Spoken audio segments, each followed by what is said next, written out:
Mais il a un travail. Mais ce travail est fatigue. C'est pourquoi nous disons, avoir un travail ne fait pas de toi grand. Avoir un travail ne t'exclut pas d'être appelé essentiel. Le problème est que le travail fatigue le sensé parce qu'il ne connaît pas aller en ville. Il ne connaît pas les chemins qui lui amènent en ville. C'est-à-dire ici on parle d'un paysan. Ces paysans travaillent dans les champs. Et dans ces champs, il peut gagner. Il a fait des bons récoltes. Et mais le monde, en faisant des bons récoltes, c'est la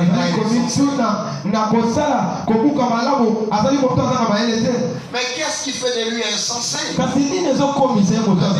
C'est parce qu'il ne connaît pas la voie qui mène à la vie. Écoutez frères et sœurs dans le Seigneur, tu peux faire un travail qui a des résultats. Tout homme reconnaît que ton travail a des résultats escomptés. Mais les sages disent, donc tu ne connais pas la vie, ça fera de toi un insensé. Cet homme a travaillé. Il a eu des récoltes. Mais il est resté avec ses récoltes au niveau du village. Où il y a des hommes comme lui qui ont aussi des marchandises. Ils ne savent les couler. Est-ce que je parle à quelqu'un? Amen. Il faut, quand tu as produit un travail, l'amener au centre de consommation. Cela veut dire, si tu ne sais pas vendre le travail que tu fais, tu es un insensé. Tu dois savoir vendre le travail que tu fais. Tu dois savoir exprimer le travail que tu fais. Alors ton travail te rapportera. C'est pourquoi il faut un protocole. Il faut connaître les règles. Les règles qui entourent ton travail. Ton travail à son objectif final. Notre objectif final dans l'œuvre de Dieu est que nous puissions être payés au paiement de Christ. Le monde a considéré le travail que tu as fait. Mais le Seigneur, lui, il me dit, je ne t'ai jamais connu. Il faut que le travail que tu produis arrive au centre de consommation. Ainsi, il aura de la prévalence, va l'ajouter.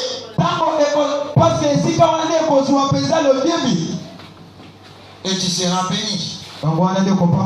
Et toi tu seras différent de l'insensé qui est avec la marchandise au village. Nous lisons un texte. Nous sommes dans le livre de 2 Timothée, chapitre 2. Le verset 21 à 22. Verset 21 à 22. 2 Timothée, chapitre 2, le verset 21 à 22. La Bible dit ceci. Si donc quelqu'un se conserve pire, à s'abstenir de cette chose, il sera un vase d'honneur sanctifié,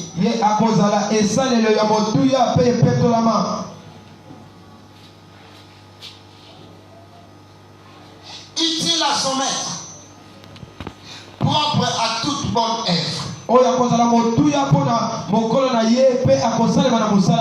Fuis les passions de la jeunesse, yo kima baposa ya Il kibolenge recherche la justice, pe luka sembo la foi, kontima la charité, bolingo la paix kimia avec ceux qui invoquent le Seigneur d'un cœur pur. na ba oyo bazali kobelela nkolo na motema mobimba. Amen, amen. Amen. Le verset 20 qui parle, qui introduit ces choses, dit: dans une grande maison, il n'y a pas seulement de vases d'or et d'argent. Verset ezali kokotisa makambo elobi na kati ya ndako ezalaka kaka na babisalo ya motuya kaka te. Mais il y en a aussi des bois et des terres. Ezalaka mpe na mosusu ya banzete mpe ya Les bamabele. terres sont des vases d'honneur. Mosusu bazali babisalelo ya Et les motuya. autres sont des vases vils. Bamosusu bazali na yango ya mabe. Ces versets, ce groupe de versets va nous parler de l'utilité qu'un serviteur doit avoir. Verset nyonso elingi kotalisa biso motuya esengeli mosali azala na yango. Quand les paysans travaillent dans les champs, il a la marchandise. Tango moto ya bilanga azali kosala Mais s'il bilanga. ne sait pas amener cela à la ville, là où on en a besoin, Soki ayebi komema yango te na engumba esika bazali nango posa. il reste un insensé. Azotikala moto La azala na mayini. marchandise ne trouve pas l'endroit où il sera plus utile. Marchandise na ye ezali kokoma na esika oyo te oyo esengeli ezala mpenza motuya. De la même manière, nous qui sommes serviteurs, servants de Dieu, Na lolenge moko biso tozali basali na Nzambe. nous sommes importants. Tozali motuya. Nous quittons les rangs des insensés Tozali kokima na nzela si baesate. notre travail devient utile. Soki mosala na biso ekomi motuya. L'apôtre disait: tout m'est permis, mais tout n'est pas utile. Toma bazali koloba nyonso epesameli nga nzela kasi nyonso eza Comme si la motuya. vie chrétienne c'est une vie d'utilité. lokola elingi koloba bomoi ya kimokristo ezali bomoi ya motuya.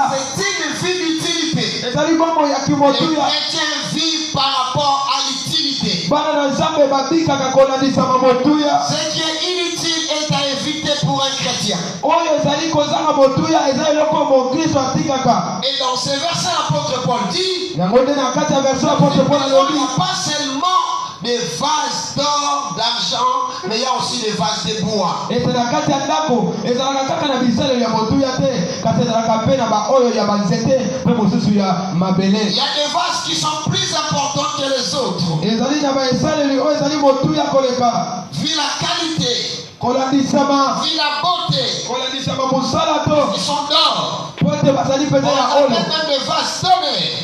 bamosusu mpe bazali ya honneur Mais les autres sont d'usage vil. bamosusu mpe basalelaka yango bisalela salela. Mais dans les versets qui suivent, kasi na verso ezali kokita ça nous donne la matière à réflexion. ezali kotitika biso komeka kokanisa. Ici, on parle de vases d'utilité. awa bazali kolobela nde esalelo ya motuya. Il y a des vases d'or, ezali na bavase ya olo mais qui ne servent qu'à l'ornement de la maison. oyo esungaka kaka na kobongisa ndako. Ce sont des vases d'ornement. ezali mpenza babiloko batia mpona esthétique. Mais les vases qui sont importants, kasi bavase oyo ezali ya à motuya. voir le verset 21 et le verset 22, na komona verset 21 mpe verset 22 ce sont des vases d'utilité. ezali bavase oyo eza motuya. Il y a beaucoup de ministres de Dieu. ezali na basali ya Nzambe Ils ebele. ont reçu un don important. bazwa mpe likambo motuya. Ils sont importants par rapport à la nature. bazali mpenza motuya kolandisa malolenge na bango. Mais ils sont restés des vases d'ornement. kasi batikali bavase oyo ezali kosunga mpona esthétique. Mais ils ne sont pas utiles. kasi baza motuya te. Ils ne servent à rien. bazwa lisu na eloko Ils te. ne servent ni de l'eau. bazwa kosunga ata na mai Ils ne te. servent même pas du lait. ata kotia bango miliki te. Ni aux invités. ata mpona bainvite. Ni aux gens de la maison. ata bato ya ndako basali Ils yango sont te. de l'or. bazali mpenza Mais bango. ils ne représentent pas grand chose. kasi baya eloko te. Parce qu'ils sont pas utiles. bake baa motuya te. Ils sont pas utiles. baza motuya te. Là, je parle à quelqu'un. amen. C'est ce qu'on devait parler. na yango nde nayei Tu as koloba. la grâce. ozali na ngolu. Tu as les dons. ozali na don. Aussi longtemps que ce don ne bénit pas les autres. lokola likambo wana ezali kopombola Si basusu te. longtemps que ce don-là n'est pas utilisable, soki mpenza don wana ezali kosalisama te. tu deviens une vase d'ornement. okokoma na yo eloko batia mpona estetiki. Est-ce que je parle à quelqu'un? Amen. Est-ce que je parle à quelqu'un? Amen. Soyez bénis. Pambolama. J'ai dit soyez bénis. Pambolama. Soyons des personnes utiles. Des serviteurs utiles. Peu importe la qualité dont que Dieu nous a donné. Qu'on soit vase de bois ou de terre. Qu'on soit vase d'argent. Mais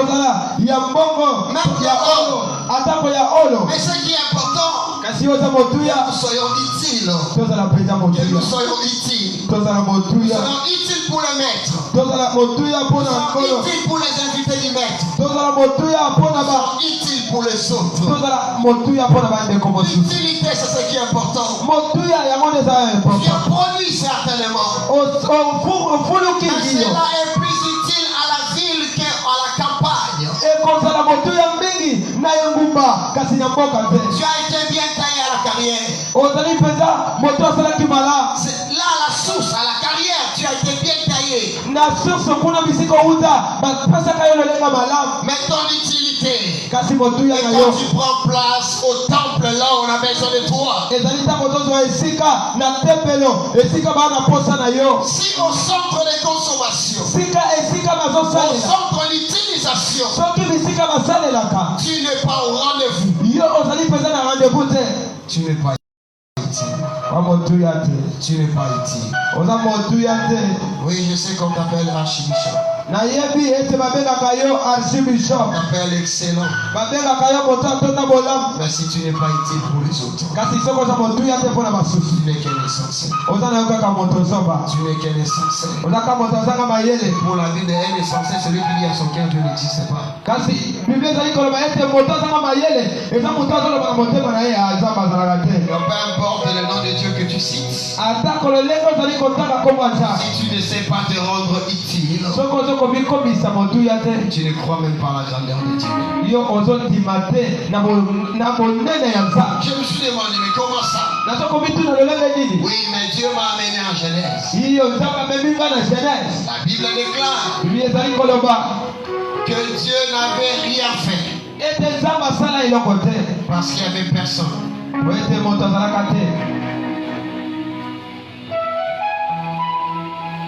Alléluia. Amen. Genèse 2, 5, la Bible dit ceci. Genèse chapitre 2, verset 5. Aucun arbuste des champs n'était encore sur terre. Aucune herbe des champs ne germait encore. Car l'Éternel Dieu n'avait pas fait pleuvoir sur la terre. Et il n'y avait point d'homme pour cultiver le sol. L'absence de l'homme ne permettait même pas à Dieu d'envoyer la pluie. Ça n'est pas que Dieu est incapable d'envoyer la pluie. Ce n'est pas que parce que Dieu est incapable de faire germer des plantes et des arbres sur la terre. Mais parce qu'il n'y avait aucun homme qui pouvait valoriser ces choses. Et Dieu ne faisait rien. Si tu as les capacités, si tu as des dons, si tu ne sais pas te rendre utile, tu es un essentiel. Ma question, combien de personnes bénéficient de ta grâce?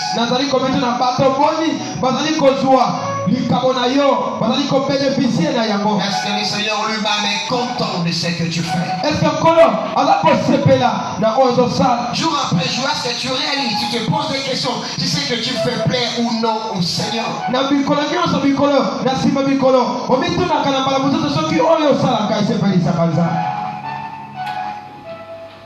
C'est pourquoi nous devons être formés dans le chemin de la vie. Parce que dans le chemin de la vie, il y a un protocole à respecter. Dans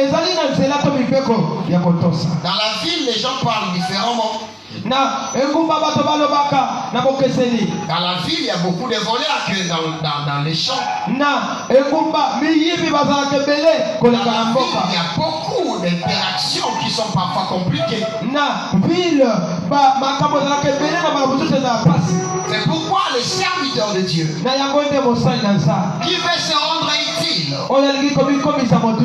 doit être une personne qui connaît, qui est formée pour une pleine croissance dans les valeurs du royaume. Parce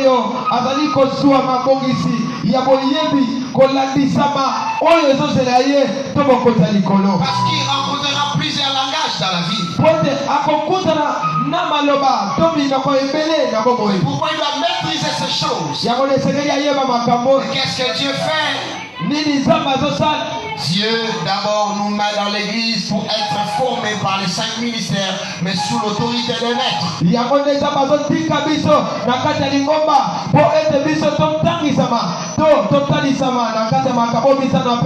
Afin que nous ayons une foi véritable et développer ces 3 types de relations. Premièrement, la couverture. Deuxièmement, la responsabilité.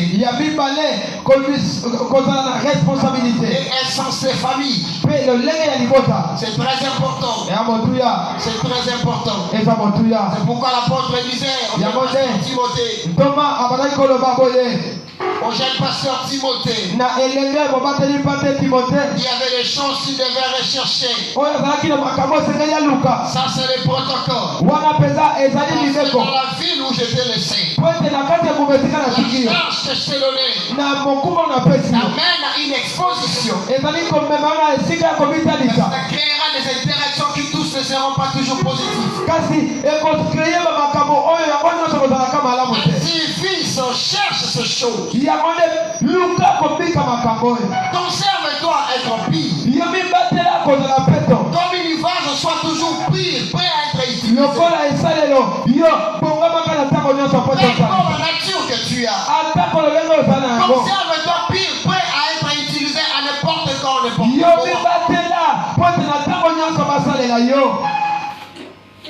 Alléluia. Amen. Ne sois pas indisponible, mais sois toujours disponible. Et tu dois chercher à s'abstenir de certaines choses. À garder la sanctification pour être utile à commettre à tout moment. Tu peux être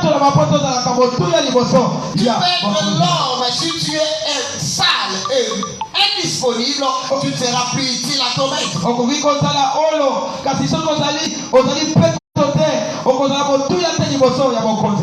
Alors, voilà ce que tu dois rechercher. Il dit la justice. Parce que la justice est garde. Tu dois rechercher la foi. Dans la victoire qui triomphe du monde, c'est notre foi. Si tu manques de foi, c'est fini pour toi. Tu vas garder la foi. Cherche toujours la foi. Et une foi forte. Alléluia. Amen. Père tout, mais ne perds pas la foi. Père la foi, tu es mort. Parce que le juste vivra que par sa foi. Il dit la charité. Par la charité que nous accomplissons la loi et les prophètes. Qui n'aime pas n'a pas connu Dieu. Or l'amour n'est pas dans le sens normal de l'homme. Parce que l'amour c'est Dieu.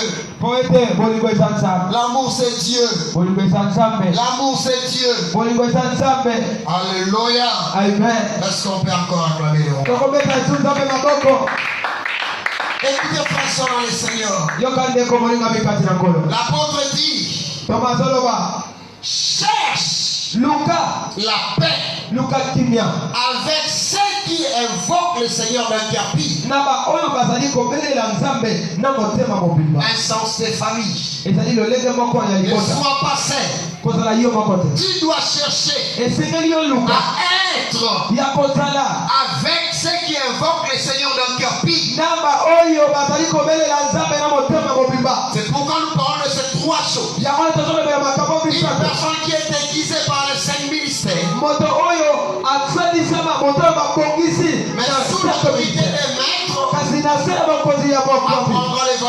royaume. Il développera ces trois types de relations. Si tu es un leader, tu as un ministère, mais tu as des disciples. Ces disciples, avant d'aller en ville, ils doivent connaître les autres langages, mais que toi tu ne parles pas. Si tu es pasteur, il faut que ces enfants écoutent aussi les docteurs, écoutent aussi les évangélistes, écoutent aussi les prophètes. Comment ils les écouteront si toi tu n'as pas une sens de famille avec cet autre ministre? Tu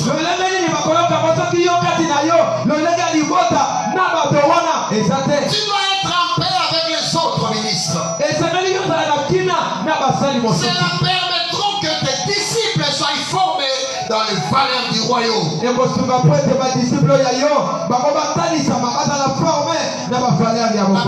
relation qu'ils développeront, c'est la couverture. On ne peut pas servir Dieu sans une couverture. Il faut qu'il y ait une personne qui te couvre. Une personne qui couvre ton ministère. Là où tu t'abaisses, là où tu deviens enfant, là où on crie sur toi, là où on te bénit. Frère, sœur dans le Seigneur, la bénédiction c'est pas les richesses. Non, bien-aimé, Jacob était béni quand il est sorti chez Laban.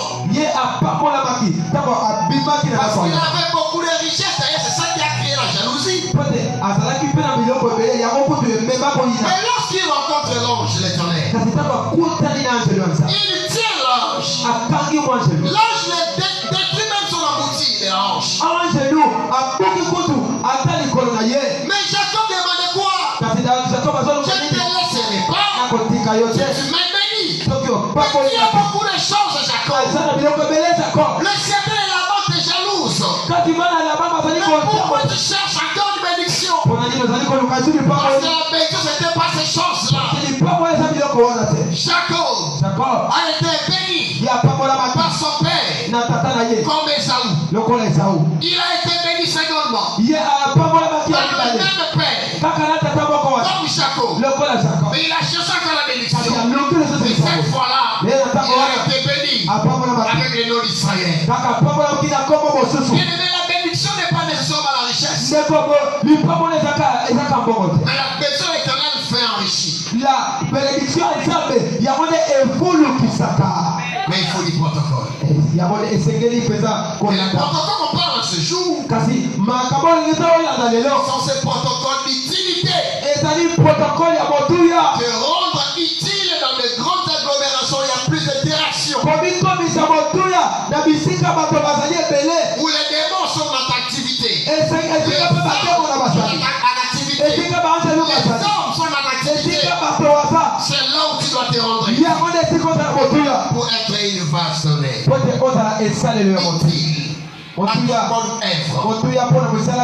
il faut une personne qui te couvre. Une personne qui te mentor. C'est qui tu te mets à genoux. Il pose sa main sur toi. Celui qui peut dire cesse de faire ce que tu fais. La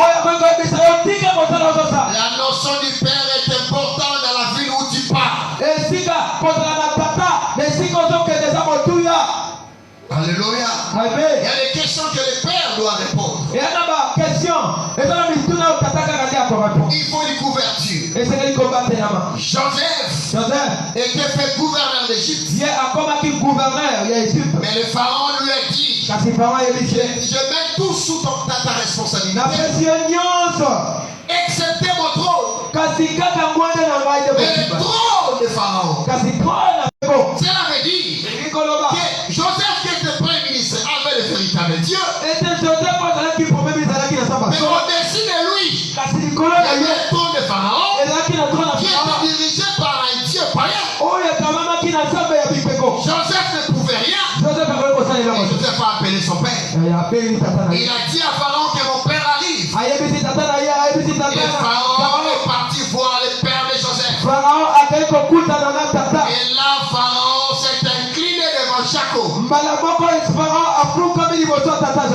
Jacob puisse le bénir. Or, Jacob et Joseph ont le même Dieu. Ce jour-là, le Dieu de Joseph est devenu supérieur au trône. Le Père a introduit Joseph au-dessus du trône de Pharaon. C'est pourquoi il a dit, Dieu a fait de moi gouverneur d'Égypte, père de Pharaon. Comment il est père de Pharaon? Parce qu'il a l'esprit de son père Jacob. Et Pharaon s'est agenouillé devant Jacob. Alléluia. Amen. Une couverture. Une personne dont tu payes la dîme. Une personne qui te réprimande. Une personne qui t'encourage aussi. Serviteur de Dieu. Si tu n'as pas une couverture, tu vas te perdre dans la vie. Comme plusieurs ont traversé. Comme plusieurs ont traversé. Plusieurs ont touché la machine. Par manque de couverture. Deuxième chose, c'est la responsabilité. Tu veux grandir dans la foi. Garder la foi. Tu vas croître dans la responsabilité. Tu dois croître dans la responsabilité. Les apôtres Paul et Barnabas, après avoir fait un travail extraordinaire dans la mission, ils sont partis faire rapport à l'église. La responsabilité. Si tu n'as pas une responsabilité, tu vas tomber. La responsabilité, c'est faire rapport. Si tu ne fais pas rapport, tu es un irresponsable. Irresponsable. Tu donnes rapport à qui? Fais-tu rapport à ton travail? Si tu ne le fais pas, tu es irresponsable. Les apôtres savaient faire rapport. Alléluia. Après leur arrivée, ils convoquèrent l'église. Ils racontèrent tout ce que Dieu avait fait avec eux. Et comment ils avaient ouvert, il avait ouvert aux nations la porte de la foi. Acte 14, verset 27. Les disciples, les apôtres sont venus faire disciples à l'église de Jérusalem. Tu fais un rapport à qui? C'est par les rapports qu'on peut corriger. C'est par les rapports qu'on peut améliorer. C'est par les rapports qu'on peut faire des projections. Quand tu vois que les gens qui t'acclament, tu ne fais un rapport à personne, tu vas tomber dans la vie. Parce que tu ne sauras pas faire des bonnes projections. Parce que toi tu es irresponsable. C'est pas parce que tu travailles bien. C'est pas parce qu'il y a des résultats que tu vas résister. Que tu es intelligent. Et ça je dis, si tu produis mais tu n'amènes pas la vie, tu es insensé. C'est pas parce que tu as une grande église, parce que tu as beaucoup d'adeptes, parce que tu as beaucoup de vues sur YouTube, parce que c'est ce qui dit que tu es intelligent. Non, tu es intelligent quand tu écris à ton maître. Tu résistes à la vie. Mais pour y arriver, il faut un sens de responsabilité. Il faut un sens de responsabilité. Philippe est parti prêcher à Samarie. Philippe est parti prêcher en Samarie. Il a fait des résultats importants. Mais il a fait rapport à l'église de Jérusalem. Il n'a pas dit c'est fait ce que les apôtres n'ont pas encore fait. Je les dépasse tous. Non. Philippe a fait rapport. Philippe a sali rapport. Il a fait rapport. A sali rapport. Et par son rapport, les apôtres ont fait une mission. Par rapport à sali, mission. Quand ils sont arrivés, ils ont trouvé que le travail était bien fait. Mais les gens n'étaient pas baptisés du Saint-Esprit. Grâce au rapport, ils sont venus pour compléter le travail. Mais s'il n'y avait pas de rapport, il y aurait la grande église de la Samarie. Mais des gens qui ne sont pas baptisés du Saint-Esprit. Les rapports font de toi responsable. Et ça permet de couvrir ton travail dans la vie. Et l'essence des familles. Tu dois toujours être dans une famille. L'homme est un animal créé sociable. Il doit rester toujours avec des gens. Ainsi donc vous n'êtes plus des étrangers. Il y a des gens du dehors. Mais vous êtes concitoyens des saints. Vous êtes des concitoyens des saints. Des gens de la maison de Dieu. Vous avez été édifiés sur le fondement des apôtres. Et le prophète, Jésus-Christ lui-même étant la pierre annulée.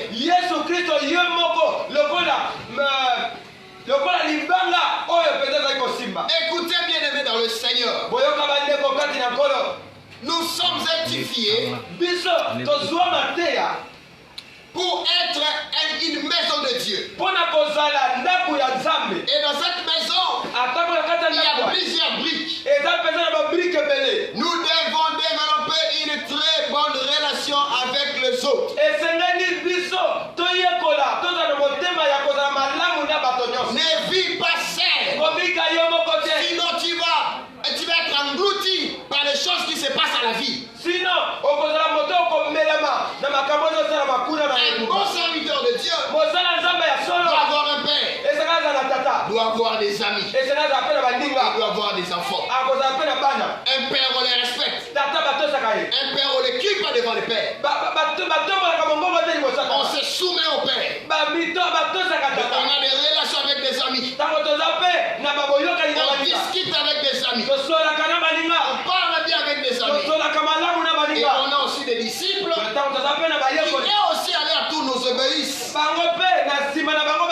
Quand tu as ces trois responsabilités, quand tu as ces trois types de relations, tu subsisteras la vie. Beaucoup ont fait beaucoup de disciples, mais ils n'ont pas d'amis, et ils n'ont pas de père. Tu vas faillir, tu vas traverser, tu finiras mal. Alléluia. Alléluia. Amen. Frères, sœurs dans le Seigneur, aide les disciples qui sont avec toi. De connaître tes amis. De connaître les autres ministres qui parlent la même chose avec toi mais dans un autre langage. Ainsi quand il y aura un malfaiteur qui viendra pour le détruire avec un langage autre, il leur dira ce langage, tu ne le connais pas, ton père ne le connaît pas. Mais l'enfant dira, le langage là je le connais. L'ami du père nous a parlé de ça. Mais le fond n'était pas ce que toi tu dis. Il se préservera dans la vie. Oh, je te bénis frère soeur. Je te bénis frère soeur. C'est très important que tu sois formé, sois préparé.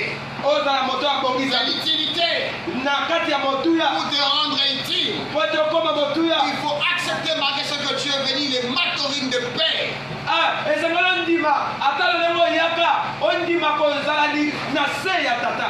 Bien aimé dans le Seigneur, Barnabas est maître de corps.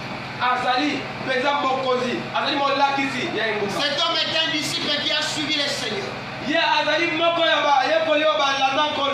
Il était parmi les apôtres du Seigneur. Quand je parle des apôtres, je parle des envoyés, pas des apôtres institués par les maîtres.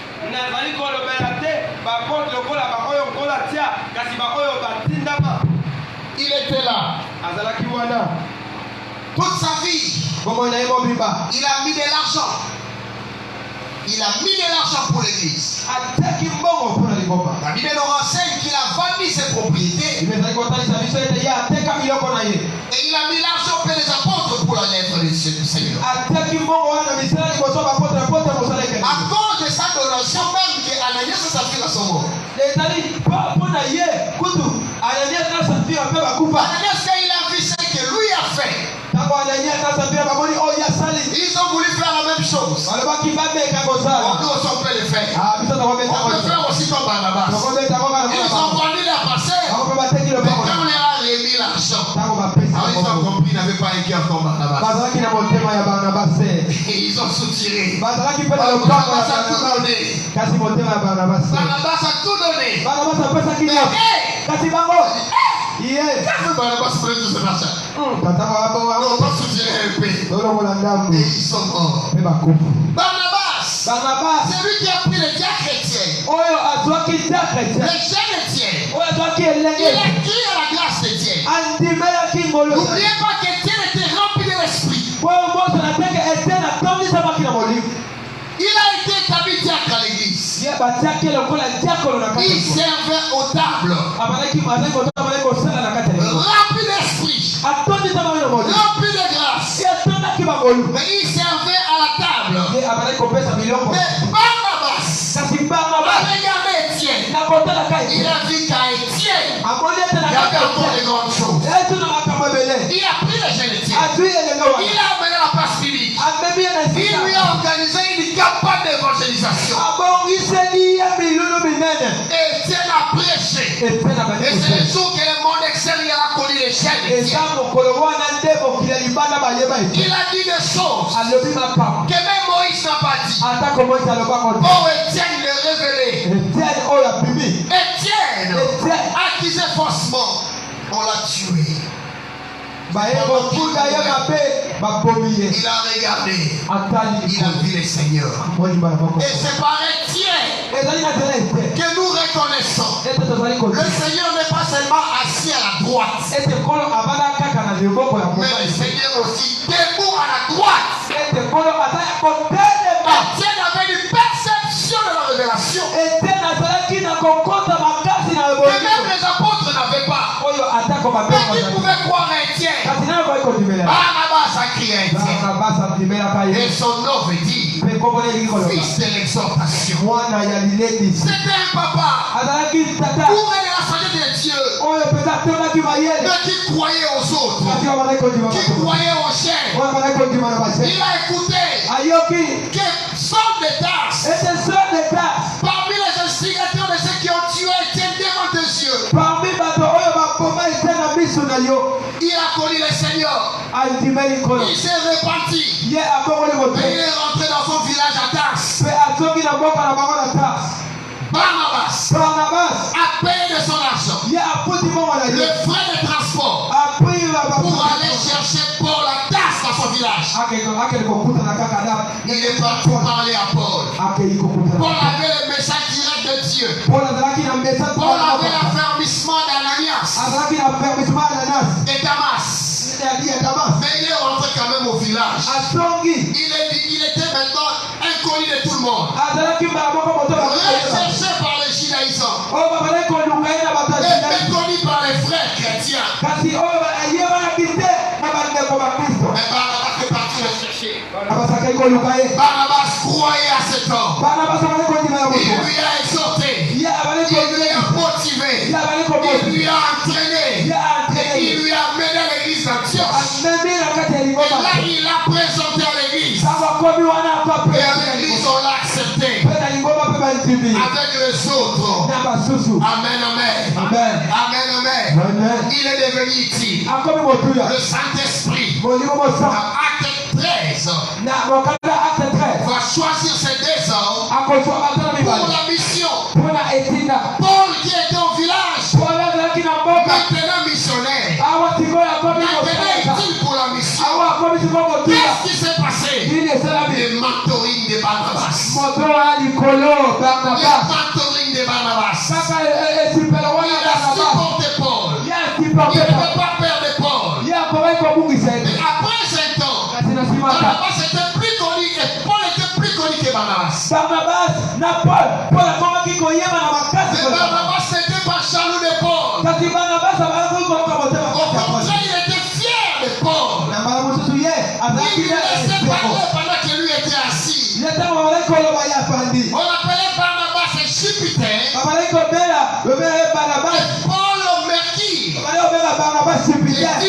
Paul Mercure.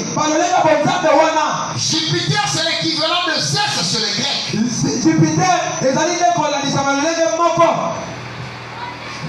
Zeus chez les Grecs.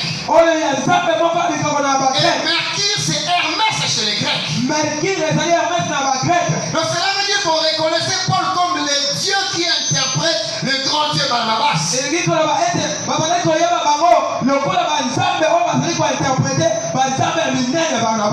Est-ce que je parle à quelqu'un? Bien-aimé dans le Seigneur. Un faiseur de grands. Un faiseur de grands. Un pasteur, serviteur de Dieu. Il y a une félicité de Dieu, faiseur de grands. Sois faiseur de grands comme Barnabas. Il nous a fait connaître Étienne. Il nous a fait connaître Paul. Mais un jour, il a pris aussi son cousin Jean-Marc. Il marchait avec Jean-Marc avec Paul. Il contient le jeune Jean-Marc. Mais il y a eu des difficultés. Dans la ville, il y a des voyous. Dans la ville, il y a des magiciens. Dans la ville, il y a des cupides. Dans la ville, il y a une forte opposition. Mais si toi, tu veux te rendre utile, prends ta marchandise, amène ça à la ville. Mais là, la ville, pour réussir, tu as besoin de Barnabas. Alors Barnabas contient les jeunes Marc. Dans les difficultés, dans l'opposition, Marc a fui. Ils sont restés avec Paul. Après le temps, quand les choses allaient maintenant bien, Marc est revenu. Et je suis revenu encore, je vais encore marcher avec lui. Maintenant ça va. Nous autres qui avons fait un parcours avec Dieu, nous connaissons les moments de difficulté. Quand tu dors à l'église, tu dors sur le banc, il y a des moustiques. Quand on voit le terrain périlé, parfois tu as envie de laisser d'abandonner. Mais tu sens ce que l'apôtre Paul disait. C'est une nécessité qui nous est imposée. Alléluia.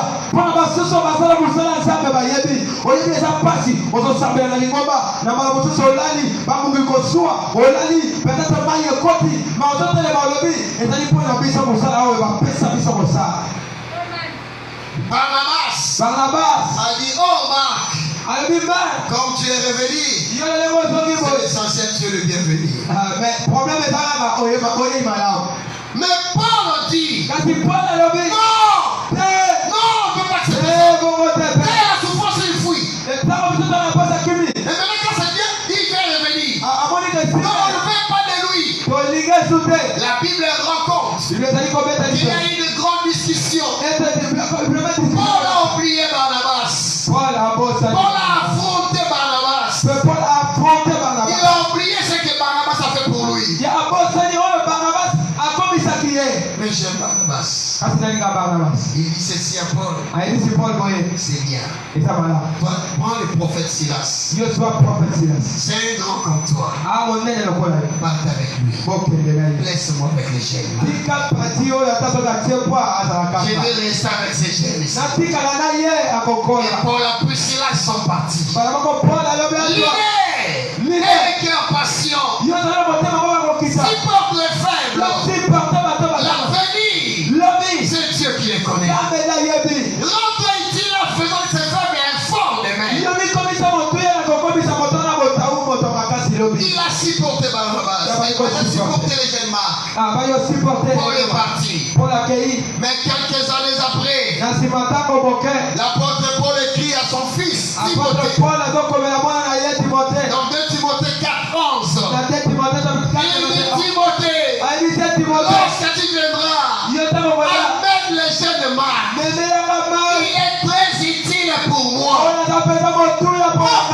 tu me surprends, Paul. Mais c'est pas que tu n'as pas voulu. C'est pas que tu avais rejeté. Qu'est-ce qui se passe? C'est pas que je devais le titre pour toi. Le travail de Barnabas. Barnabas a travaillé à Marc. Et même Paul a reconnu. Le petit est devenu utile. Paul lui-même, quand il a grandi, un jour il a reçu un homme qu'on appelle Onésime. Cet homme était serviteur chez Philémon, un disciple du Seigneur, fils de Paul. Paul le connaissait parce que Paul est parti chez Philémon. Paul a vu travailler chez Philémon. Paul l'a déplacé. Onésime est resté, il a fait des gaffes à la maison de Philémon. Et il a fui son maître. Il est parti voir Paul. Mais Paul ne l'a pas rejeté. Paul a compris la leçon. Nous disons à disciple, voilà la manière dont tu suis, c'est la manière dont tu dirigeras.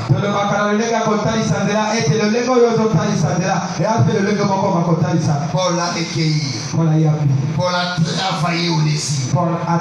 Il lui a indiqué. Il lui a supporté. Il lui a entraîné. Et ensuite il dit, rentre chez Philémon.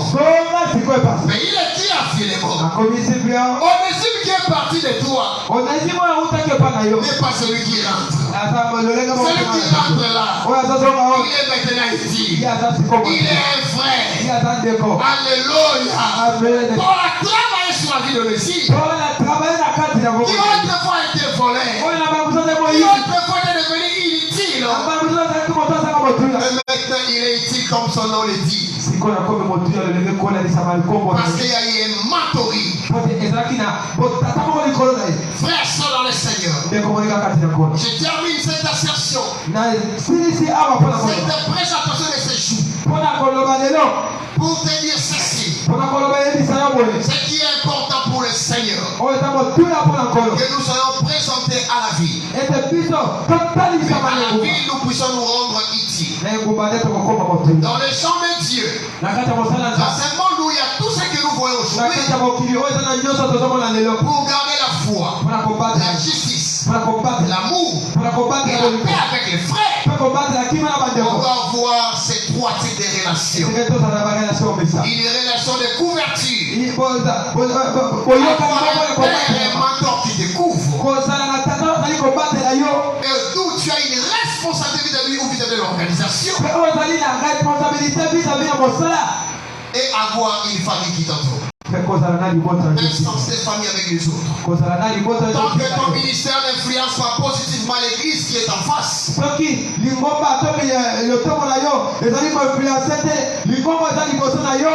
tu n'es qu'un diacre, tu n'as pas encore atteint le niveau du ministre de la parole.